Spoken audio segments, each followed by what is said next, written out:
this is a really super rich feature in Git. So basically, branches in Git is nothing but an independent line of development. For example, how do I explain this? So imagine if you're working in a team of 5 developers. Each of them is assigned with 5 different tasks. For example, one is working on authentication, one is working on UI, product services, anything. So each of them has been assigned with 5 different tasks, and one of them somehow messes up with the code base. Getting, if someone messes up our code base, this is something which no one of us wants, right? This is highly risky. So the first golden rule of using Git, that we will never make any changes directly to our main branch, which is the by default branch of our Git local repository. So no one is supposed to make any direct changes on our master or main by default branch. So what we'll be doing is we will create 5 different branches for 5 different developers, and where they can code and test everything, and then they can merge it with the original main, the default master branch, right? So branches are of any kind. Like we can create branches on basis of the phase of development, like staging phase, like development phase, production phase, or we can even create branches on the basis of the feature, right? Like authentication feature branch, or login feature branch, anything, right? So now we will work practically on branches. Just let me share my screen. So yeah, let's start. We'll open our terminal, and how do we create a new branch? So for creating branch, the command is really simple: git branch and the branch name.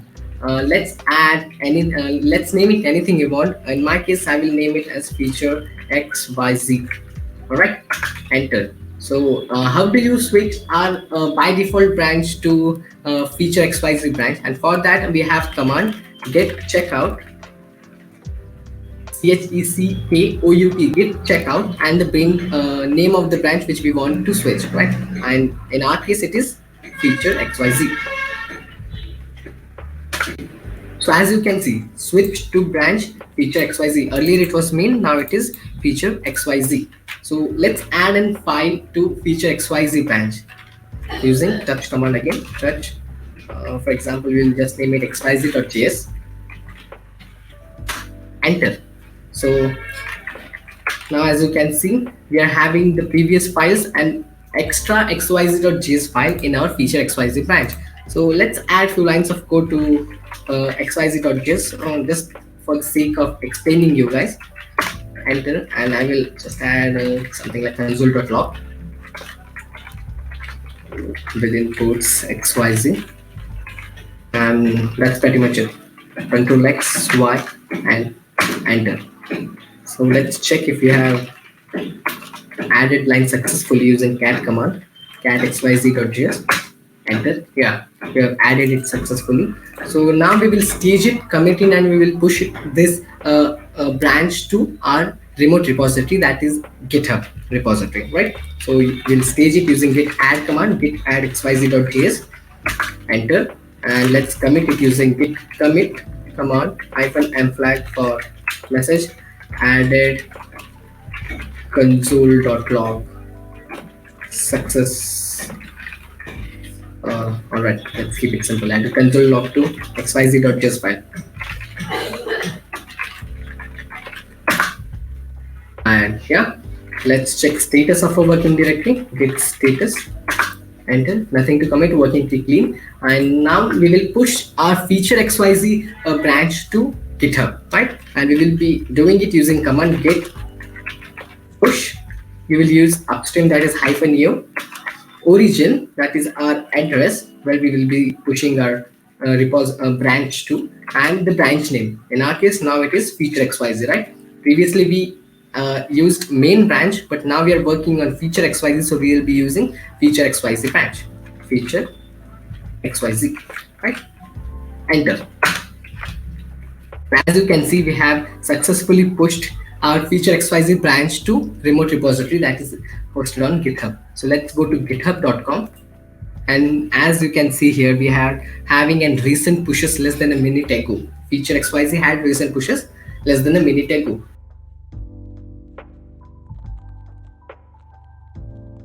Because now we are having compare and pull request, because we have pushed it, but we can't see that xyz.js file in our code, right? So how do we pull from GitHub? So we will use compare and pull request. It will open new window and new page, sorry, not window, and the same commit message which we had. We will not add any extra comments. We'll just create pull request. Right, so now we have created a pull request, and it is asking to merge this pull request with our original branch so that the file is visible on our code. And we will just press this button, merge pull request. Right, ask for confirmation, yeah, confirm merge, and yeah, that's it. Pull request successfully merged and closed. And now we will go to code tab once again, and now you can see xyz.js file has been added successfully, and you can check the branches here. We have added successfully feature.xyz branch too, right?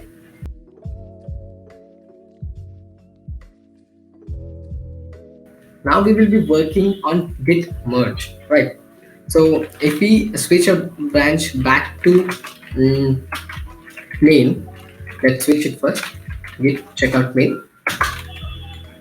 Yeah, and if we check the files in our main branch, and there are only app.js and index.js. We have not merged feature XYZ branch with the main branch. There are two ways. One is we can pull it from GitHub, and another is we can just merge it. So first we will use the merge command, that is git merge and feature XYZ, the branch name, right?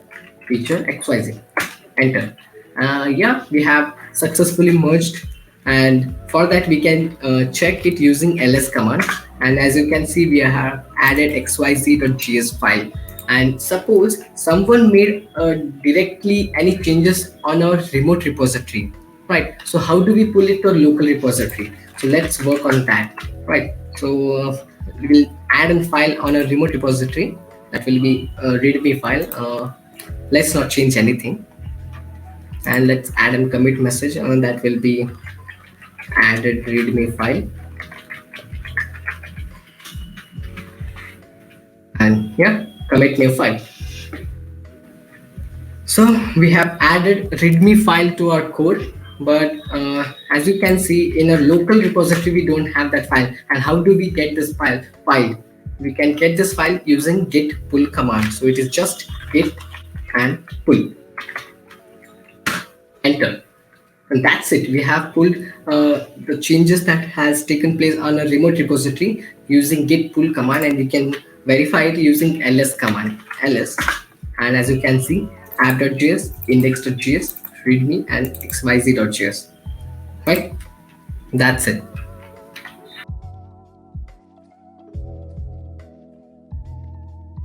We will take an overview on contributing to open source projects, right? So let's open another tab, and let's close this first.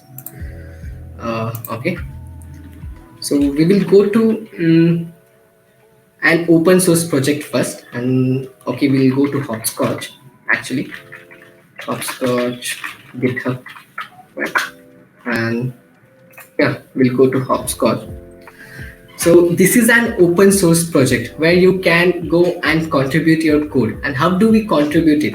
So first of all, there are many tabs over here. Let's check what these tabs are doing. So this is the by default tab which opens whenever you open an repository, where all your project directory code is present, and there is readme file, everything about the open source project, how do you contribute, guidelines, and everything we have on this page. Then we can go to issues tab, right? So what is this issues tab? So issues are nothing but the issues that open source project is facing. It can be a new feature or bugs, anything, right? So here you can come and go through all the issues, and you can choose anyone, right? Let's check here. We are having ability to save API response, right? Let's open this one.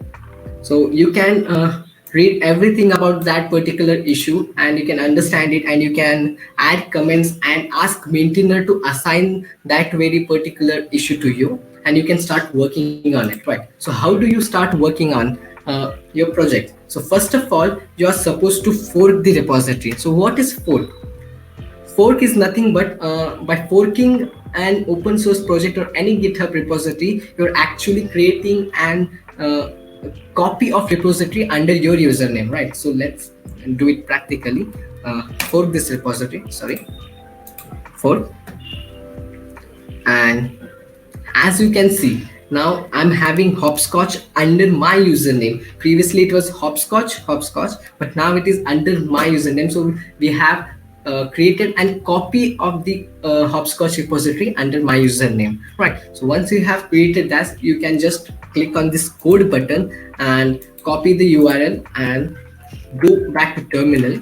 Let's clear this and I will navigate to home. And now how can you clone that repository? For cloning repository, it's very simple. Just use command git clone, and the address you just copy it from here, right? Copy it and just paste over here and enter. Cloning into hopscotch, right? So our repository will be cloned in a new directory named hopscotch, right? Then you can go on creating a new branch, and you can add all your code, you can test it, and then you will push that push your own branch to the original repository. Then the maintenance will look into it, then they will be testing it. If they want something more, they will ask you to add some more things. If everything is clear, then they will merge your branch with the default main branch. And yeah, that's pretty much it. You have contributed to that particular open source project.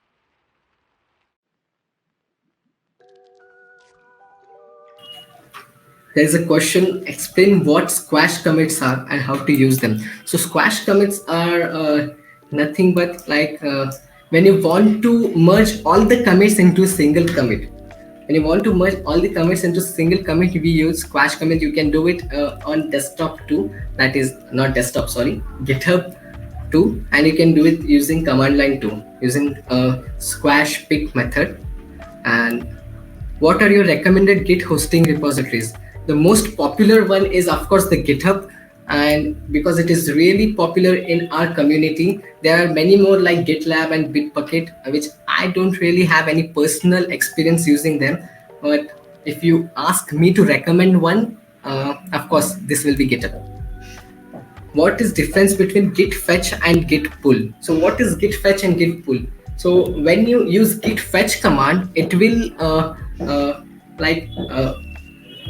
it will pull the changes that has been made on remote repository in its own branch. But when you use git pull, actually it will pull all the changes from remote repository and it will merge it into this main branch. So that's the only difference between git fetch and git pull, right? Git fetch will replicate all the changes that has been from remote repository to local repository, but git pull will fetch them. I mean, it will pull from remote repository and it will merge it into the main branch. All right. And how will you resolve conflict in Git?